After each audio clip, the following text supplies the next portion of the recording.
I'm Armando Barreño, and I am with Ricardo Valdovinos, who is about to step in the ring on October 11th in San Diego. Ricardo, how you doing? I'm doing great. How about yourself, boss? I'm We're doing. out here, we're I'm out here living blessed. But how you doing? nice, nice. Yeah, I'm doing well. I'm excited for the San Diego fights. It's your first time fighting in San Diego on Best in Boxing, but it's also Best in Boxing's first time doing a show out of San Diego. So we're really excited. I'm So. excited as well. It's the mutual feeling around here. I'm very excited. I'm ready. I'm pumped. My adrenaline has already kicked off, so there's no telling what's gonna happen. How does it? Well, let's talk about that. How does it feel to be fighting in your hometown? It feels nerve wracking because this is what I dreamed of. I didn't dream of making it to a big venue. My first thoughts when I started this career in boxing, I thought to myself, how awesome would it be to be able to fight in my hometown locally in front of all the people out here in San Diego, knowing I have a big support, but just to be able to fight in my hometown for people to recognize me, how awesome would that be? Yeah, yeah, and well, when you fought down in Tijuana, you always had a big crowd. So I'm imagining the crowd would be even bigger in your hometown.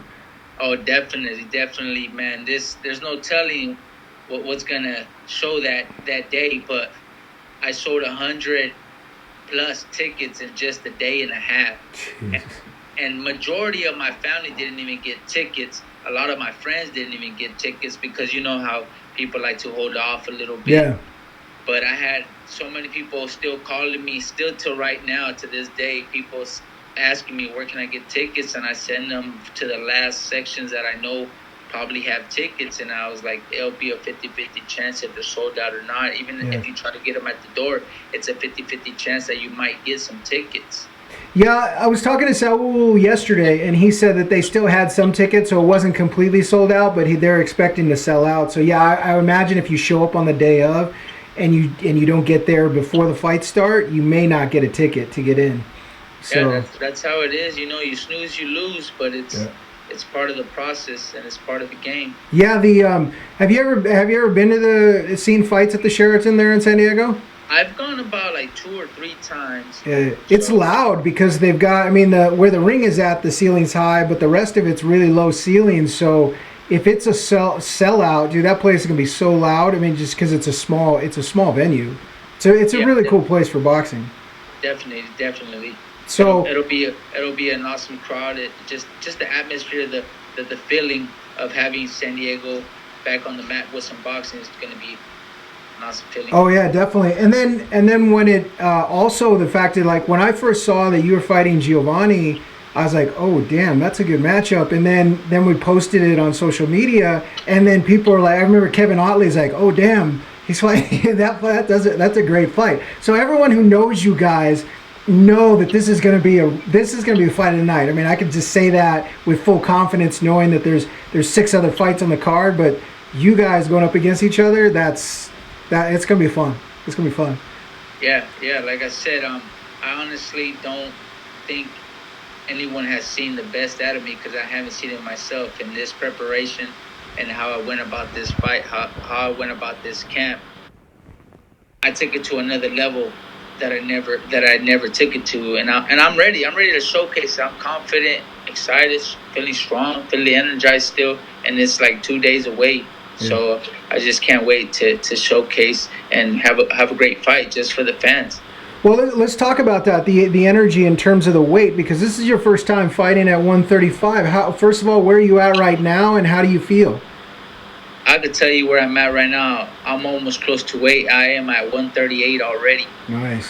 And my main focus was nutrition in this camp because my work ethic is incredible. I train every day, all day, throughout the day. So that's not my main focus and my priorities. I still touched up on the fundamentals, still stayed active in those terms in that field.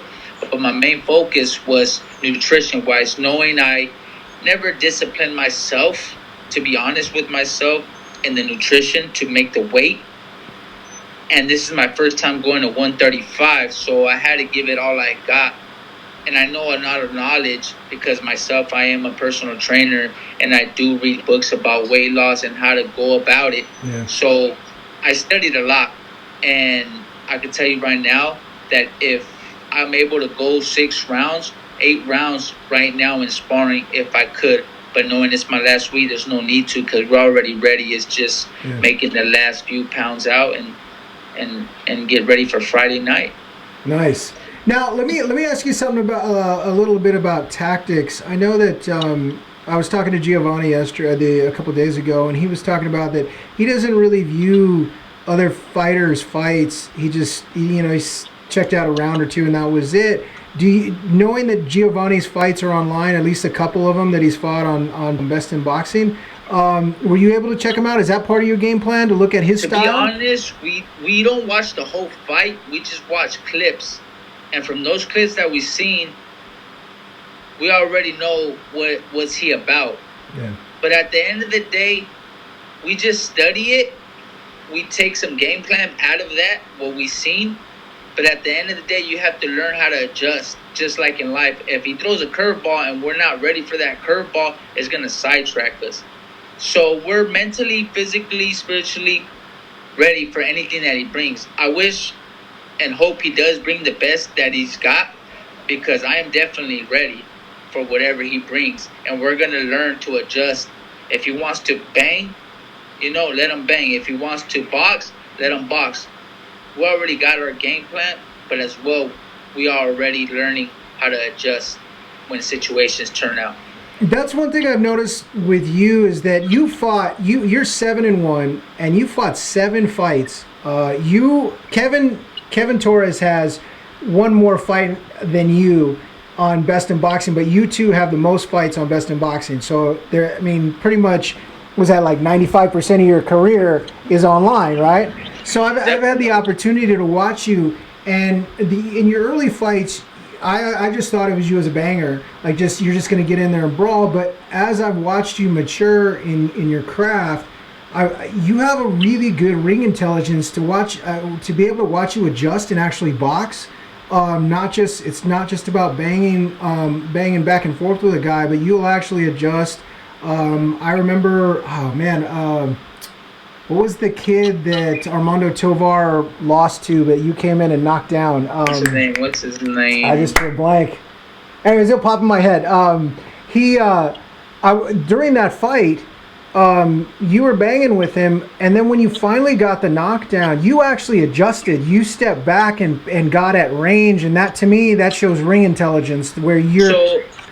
Oh, good. So for that fight, I knew what I was supposed to do. We worked on keeping him on the outside, using my distance because I have a long reach. But I wanted to prove to myself, I wanted to prove to the fans that I could bang with somebody and stay toe-to-toe. So the first 4 rounds, that's what I did. Yeah. I stayed in there. I asked for that fight, so I wanted to prove a little to myself. But then once I saw him, that I was outworking him in the inside, I was like, okay, well, let me be smart and let me work outside. And when I started doing that, using my strength as my weakness, and I started using my length through my punches, that's when that knockdown came. And since from the knockdown to the end of the round, that's what we did, and we adjusted in those ways. And that's what I love about watching you from the beginning of your career as you advance, is that maybe earlier, a few fights earlier, you wouldn't have adjusted like that, but you were able to come into the fight with one style and then be able to adjust another style, which threw him off. And he wasn't expecting you to step back. And then that caught him off guard, and of course, he didn't see it coming, and you dropped him. So that to me, it's like, okay, I've been able to watch your maturity in the ring, and then that ring intelligence. So knowing how you've matured in the ring, and to be able to see what you're going to look like at 135 pounds, and see how that transfers with the power and everything, it'll be going to be fun to watch.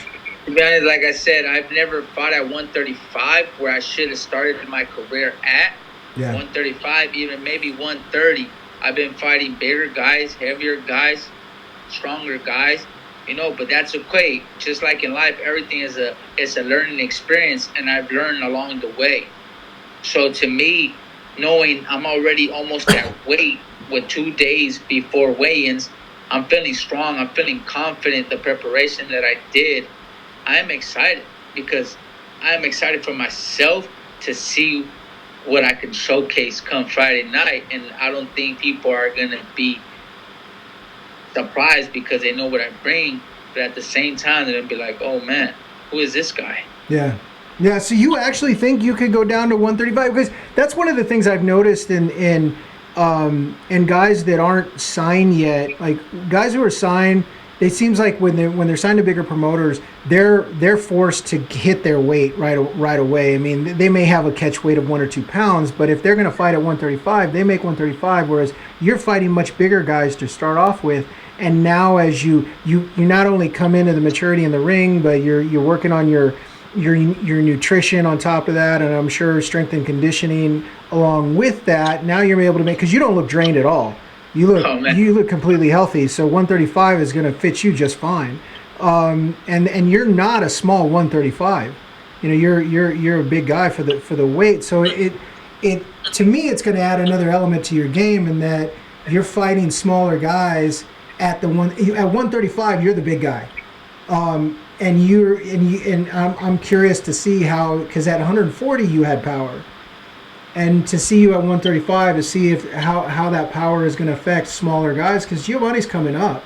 You know, but he says he makes the weight comfortably. He makes 135. It seems like more a natural weight for him. He can make 130. So to me, you guys are going to be about the same, yet you're used to fighting bigger.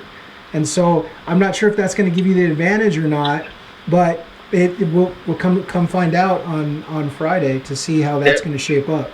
Definitely, you know, like all my career, I've been fighting bigger guys. I've been sparring bigger guys, you know, and I go toe to toe, which is not smart at the end of the day. You know, I should be fighting my weight, but like I said, everything is a learning experience. But a wise man once said, you know, you could be the craziest, the toughest, the strongest, but the one who will win at the end of the day is the smartest. Yeah. So come Friday, I believe that, in all honesty, that I'm well prepared for whatever my opponent Giovanni Gonzalez brings. Like I said, this is all business. It's nothing personal.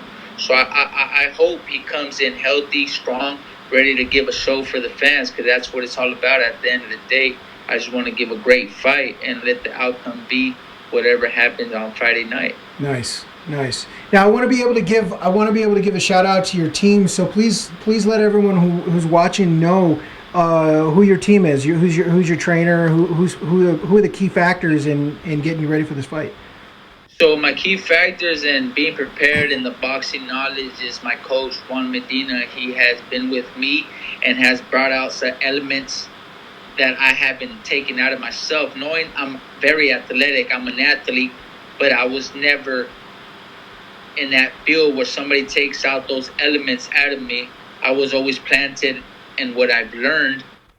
But for this fight, something just came out of me that I've never seen before. He has never seen before, so he has helped me prepare very well for this fight. And as nutrition, like I said, I took it upon myself because I know what I was capable of doing and I know what I was doing wrong. So I studied, I read books, and this is why I am at right now in this position at the way that I'm at, feeling great because of those terms. Yeah, and that's the thing, is a lot of fans don't get to see that side of it. They get to see what the final result is, but they don't know how you guys get to that. And that's great that you've taken the time to not only, you know, do the work that your coach is telling you to do, but also take it upon yourself to educate yourself on how to become a better overall athlete, from nutrition to cross to all the strength and conditioning training that you do, to be able to. I mean, how did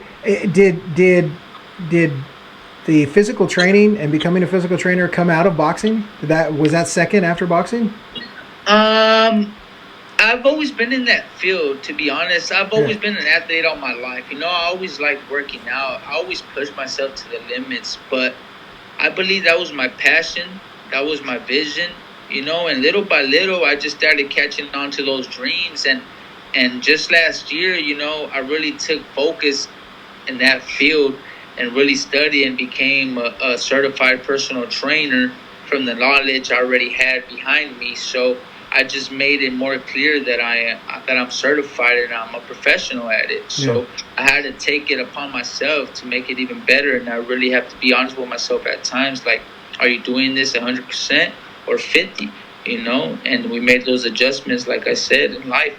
And come Friday night, like I said, I'm just excited and ready to showcase the new blessed one. Yeah, I can't. Yeah, it's gonna be nice. I can't.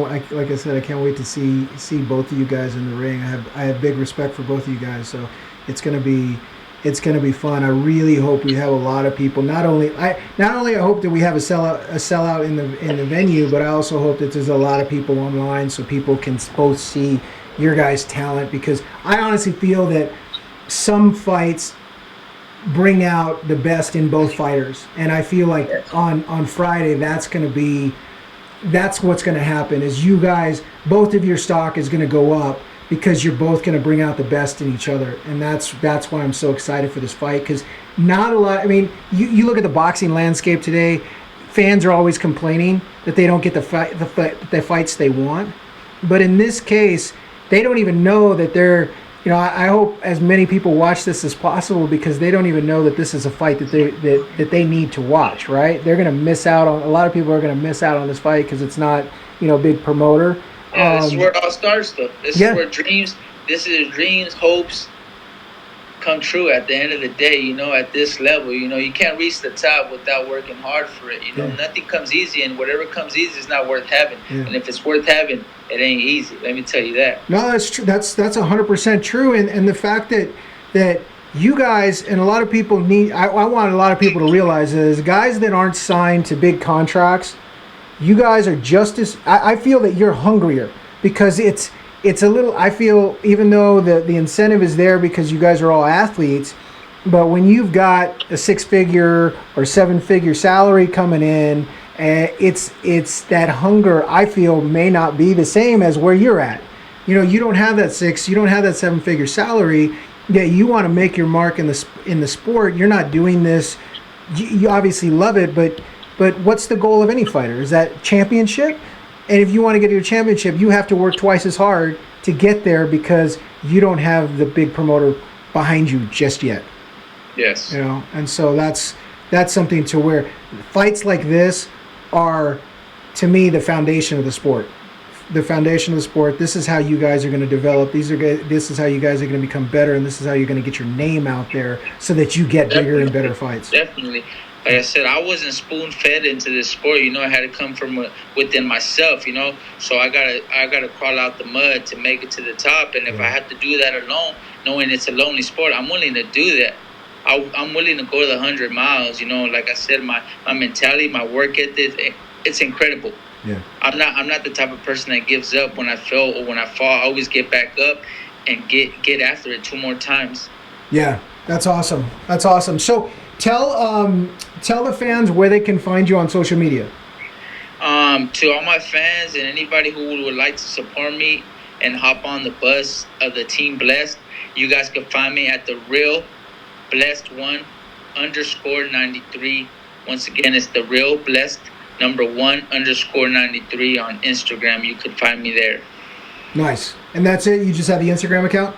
Just the Instagram. That's where I put my main focus at, you know? Yeah. So they could definitely find me there. No, that's where, I mean, what is that? This is #3 social media site in the world right now, so that's the place to be. This is marketing nowadays, you know? I don't like to use it a lot, but I do it because that's the way you market yourself, and that's what I do on the social media. No, you fighters have to. It's part of the deal now. You got to get out there and do the self promotion, and I'm just thankful that you guys have the tools now to be able to go out and promote yourself. So just to let everyone know, October 11th, that's this Friday. Fight start at 7:30. Ricardo, you're in the co-main event, so you'll probably go hopefully like around 9 o'clock will be your fight, and then like I said, I really feel like it's going to be fight of the night. Oh yeah, and it's on Fight Hub on YouTube, as well as it's going to be on Best in Boxing Twitter, through Periscope. It's going to be on Facebook, Best in Boxing, Facebook, Global Sports Streaming. So we're doing multi-point. We're going out all over to get as much exposure for you guys as possible. That's the plan, you know, and that's great. I thank you as a person who takes the time out of your day, out of your life to promote these fights, to do interview with fighters, knowing you're knowing you're not in the big platform, you know, but you're still just like one of us dreaming and making things work, making ends meet, and I thank you for that, you know, and everybody else who's behind the scenes that nobody shows appreciation to, or nobody knows what they're doing, but they're doing something for this venue, because boxing is back in San Diego. Let me tell you, it's going to stay for a while. Yeah, we're going to do, hopefully we'll do, I think we'll do 4 fights in that venue next year. That's what we're talking about doing. So it's an awesome feeling. Yeah. I'm thankful that I'm on this card, you know, so there's no telling what I can do. And I think everybody who will come October 11th, I want to thank everybody and show them appreciation for taking time out of the day to come support local fighters and all the fighters that are coming that day. Yeah, definitely. Well, it's been great talking with you. I will see you at the weigh-ins on Thursday, heading down to San Diego tomorrow. It's gonna be a fun fight week. I'm ready for the weigh-ins because you know I'm trying to eat. Tell what do you plan on eating after the weigh-in? After the weigh-ins, I'm gonna eat some carb loads. That's gonna energize me more. It's gonna be able to absorb all the water that I'm gonna intake back to rehydration. And in those parts too, I have studied on how to rehydrate the water weight, and how to make the weight. It's important, but the most important is how you rehydrate, and I've studied a lot on that. So I'm definitely gonna feel strong once I rehydrate back the normal way I'm supposed to. I'm not gonna go out there feasting and eating all this greasy food, which I want to, but I'm not going to. I'm still gonna stay disciplined till after the fight, then we can enjoy a good meal. Yeah, definitely. What do you think you'll weigh after you rehydrate? I think after the weigh-ins, I'll probably be like around 145, maybe 147. Okay. You know, I'm not gonna go up too high because I haven't been drying out. I've been losing weight slowly, like a pound, 2 pounds, like it's supposed to. Yeah. The important way, the safe way, the healthier way. I've been dropping a lot of fat, not water weight, where I'm depleting my muscles and my joints. Yeah. So right now I'm probably only dropping 5 pounds of water, which is nothing. That's probably 3% of your body, because we're made out of 60% out of water in our body. So I'm feeling confident for this. Yeah, I mean, you could go to sleep and lose that 3 pounds of water. So yeah, you're good. So okay, well then, good luck with the rest of the week, and I will see you at weigh-in, and then we'll definitely talk again on fight night. Can't wait for it. Definitely. Well, let me thank you for taking the time out and doing the interview for myself, you know, and I wish you the best, just like you wish me the best. But let me tell you guys, it's Team Bless versus anybody and everybody, and we're going to get this. Nice. I like it. Very cool. All right, boss. All right, cool. Thank you very much. You have a good night, and I will talk to you later. See you on Thursday. Okay. I'll see you on Thursday, man. Okay. Bye.